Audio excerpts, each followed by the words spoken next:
అందరికీ నమస్కారం అండి. వెల్కమ్ టు ఉదర్ సరడ్డా యూట్యూబ్ ఛానల్. ఈరోజు వీడియోలో అన్నదాత సుఖీభవ కొరకు ఈకేవైసీ చేయడానికైతే మీ యొక్క గ్రామ పరిధిలో ఉన్న సచివాలయంలోని రైతు సేవా కేంద్రంలో అగ్రికల్చర్ అసిస్టెంట్ వారి వద్ద ఒక యాప్ అయితే రావడం జరిగింది. ఆ యాప్కి సంబంధించిన వివరాలన్నీ ఈ వీడియో ద్వారా చెప్తాను. వీడియోని స్కిప్ చేయకుండా చూడండి, మీకు అర్థమవుతుంది. అలాగే ఇంకెవరైనా నా ఛానల్ని సబ్స్క్రైబ్ చేసుకోకపోతే సబ్స్క్రైబ్ చేసుకోండి. వీడియో నచ్చితే ఒక లైక్ చేయండి. ఈ ఇన్ఫర్మేషన్ అందరికీ ఉపయోగపడుతుంది కాబట్టి ఈ వీడియో షేర్ చేయండి. ప్రభుత్వం అన్నదాత సుఖీభవ డబ్బును జూన్ 20న విడుదల చేయాలని భావిస్తుంది.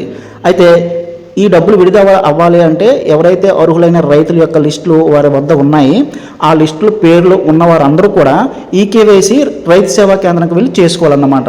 అంటే ఇక్కడ ఓటీపీ ఆప్షన్ అయితే ఏమి ఇవ్వలేదు కాబట్టి ఈకేవైసీ తంబ్ అనేది రైతు సేవా కేంద్రానికి వెళ్ళి ప్రతి ఒక్కరు కూడా చేసుకోవాలి. అలా చేసుకున్నట్లయితే జూన్ 20న ఏదైతే కేంద్ర ప్రభుత్వం అందిస్తున్న పిఎం కిసాన్ డబ్బులు మరియు రాష్ట్ర ప్రభుత్వం అందిస్తున్న అన్నదాత సుఖీభవ డబ్బులు అనేవి మీ యొక్క అకౌంట్లో క్రెడిట్ అవుతాయి. అయితే ఈ అమౌంట్ క్రెడిట్ అవ్వాలంటే మీ యొక్క అకౌంట్కి ఎన్పిసిఐ లింక్ అనేది అయి ఉండాలన్నమాట. ఎన్పిసిఐ లింక్ అయి ఉంటే డైరెక్ట్గా ఎప్పుడైతే ప్రభుత్వం విడుదల చేస్తుందో డబ్బులు మీ అకౌంట్కి చేరుతాయి. అయితే కేంద్ర ప్రభుత్వం అందిస్తున్న సాయము మరియు రాష్ట్ర ప్రభుత్వం అందిస్తున్న సాయము మొత్తం కలిపి 20,000 అన్నమాట. ఈ 20,000 కూడా విడతల వారిగా మీకు క్రెడిట్ చేయడం జరుగుతుంది.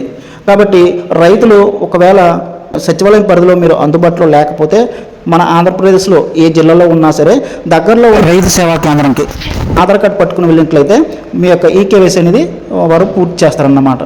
ఈ విధంగా చర్చ్ ఆధార్లో మీ యొక్క ఆధార్ కార్డు నెంబర్ వేసి ఈ విధంగా ఈకేవైసీ అయితే పూర్తి చేయడం జరుగుతుంది. కాబట్టి సమయం చాలా తక్కువగా ఉంది కాబట్టి వీలైనంత తొందరగా మీ యొక్క ఈకేవైసీ ప్రక్రియ అనేది పూర్తి చేసుకోవాలి.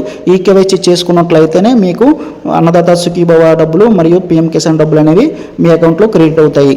అలాగే అన్నదాత సుఖీభవ మరియు పిఎం కిసాన్కి సంబంధించిన ఏమైనా డౌట్లు ఉంటే మీరు కంపల్సరీగా నాకు కామెంట్ చేయండి. నాకు తెలిసినంత వరకు మీకు ఖచ్చితమైన రిప్లై ఇవ్వడానికి ప్రయత్నిస్తాను.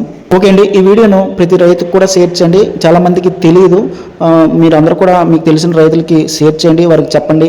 దగ్గరలో ఉన్న మీ పరిధిలో ఉన్న రైతు సేవా కేంద్రానికి వెళ్ళి ఈ కేవైసీ అయితే కంప్లీట్ చేసుకుంటారు. ఓకే అండి, thank you for watching. Thank you. ఇలాంటి అప్డేట్స్ కోసం నా యొక్క ఛానల్ సబ్స్క్రైబ్ చేసుకోండి. నచ్చితే ఒక లైక్ చేయండి.